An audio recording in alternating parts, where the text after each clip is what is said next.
In classifying the power clean from a one-dimensional sense, we found it was gross, not fine, discrete, not continuous, and a closed chain movement as opposed to an open chain movement.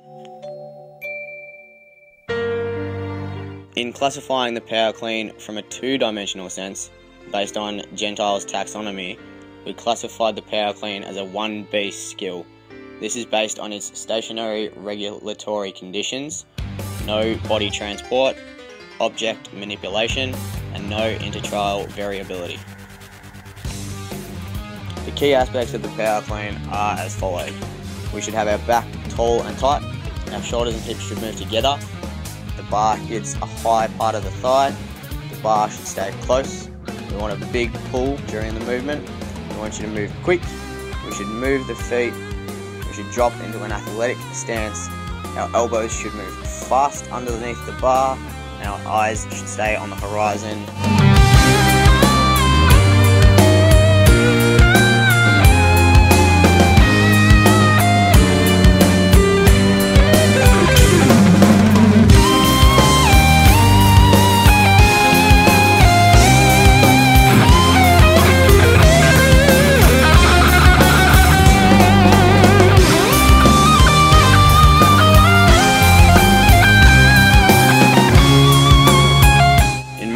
Performance of a power clean, we can look at it in two different ways. The first one being a qualitative approach. For this approach, we will want to tick all the boxes of our key aspects mentioned in the previous slide. Therefore, with each power clean, our client will receive a score out of 10 and therefore gives a quality of the movement. As for quantitative, it is not as practical as qualitative, as the main goal of our training program is for our client to learn the key aspects of the skill and perform a good quality movement.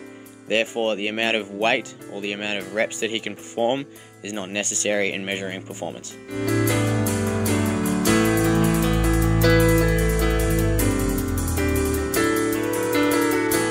After our training program, we want to assess how well a person has learnt the skill.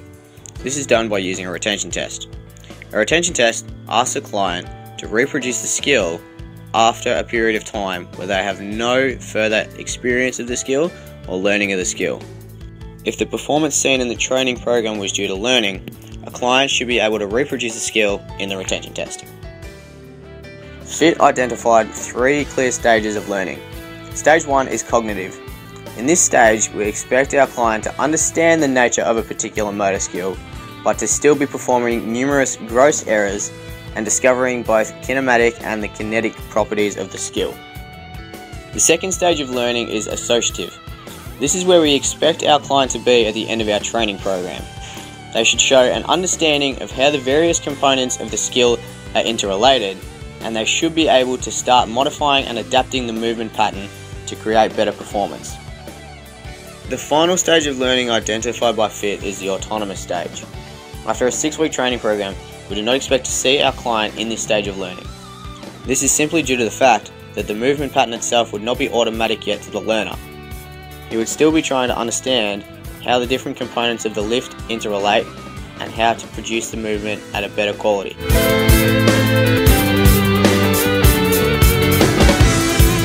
In teaching the power clean, we will be breaking it down into 3 key aspects: the basic lifts, the phases of the lift, and then the full lift itself.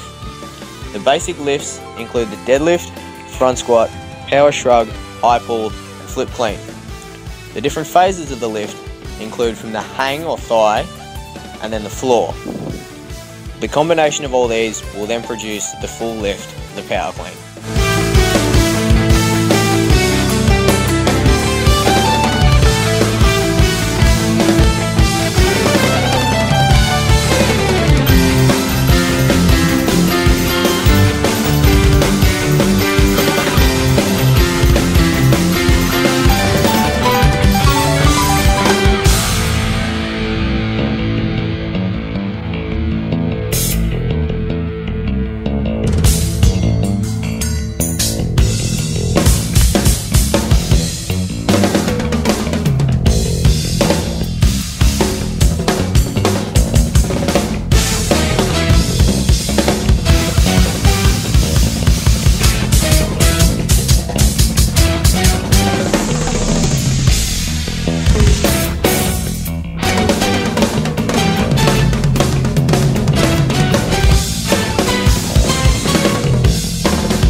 verbal cues will be a key part of our training program, as there is a chance that the exerciser may have a lack of feedback from his own performance.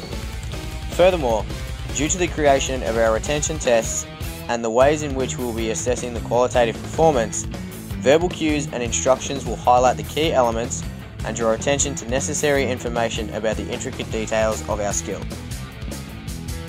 Verbal cues include driving through the heels, chest out, chin up, shoulders back and down, and moving quickly. The verbal cues are virtually the same as the key aspects, as the key aspects are what we'll be looking for in our qualitative analysis. Augmented feedback is performance-related information to enhance task intrinsic feedback. For our training program, the majority of feedback will be terminal, feedback which is delivered post completing the skill. However, there is the chance for some augmented feedback to be concurrent, which is during the skill. The type of information delivered will be rarely in the category of knowledge of results, as it is not as relevant unless a lift is failed. Knowledge of performance, however, is much more important, as the quality of the movement is what is key in our training program. Augmented feedback in our case is useful, as intrinsic information will not be readily available in the early learning of the program and only may be developed later into the training program. Due to the issue of a dependence problem on feedback, we want to provide increased feedback early and fade it later into the program. There are many options of how to moderate feedback. In our case, due to the complexity of the task, we would want to provide feedback after each trial or repetition or sets of trials. Therefore, there are two approaches which are possible. One is a fading approach, in which we provide more feedback early in the training and slowly reduce, or with trial delayed feedback, therefore after given sets or reps in training.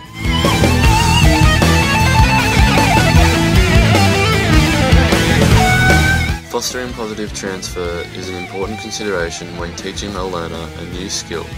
The keys to fostering positive transfer include taking into account the learner's past experiences and making the skill relatable to the past experience. The distribution of our practice sessions will be more based around a distributed practice session. This includes shorter and more training sessions with the option of longer inter-trial rest periods. This is due to the inherent amount of movements needed to be taught to perform a power clean. A distributed practice session allows for more practice frequency throughout the week of different skills.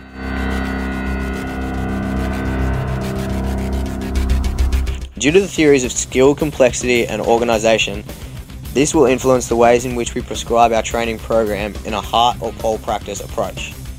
Skill complexity of the power clean is high and skill organisation is low. Therefore, a part practice where the skill is broken down is recommended. Further to that, of the part practice options, the segmentation approach suits the power clean most, where a skill is broken down into parts and trained individually, and then the parts are put together to complete a full motion of the movement. Demonstration, modelling, or the observational learning will play a key role in our training program. Throughout each training session, demonstration will precede practice and continue throughout each training session. This is mainly due to the fact that within each training session, different components of the power clean are taught. The people that will be demonstrating the skill will be professionals which have good quality of movement and solid movement patterns. Although research has shown that beginners can learn from other beginners, we do not want any novices taught bad movement patterns.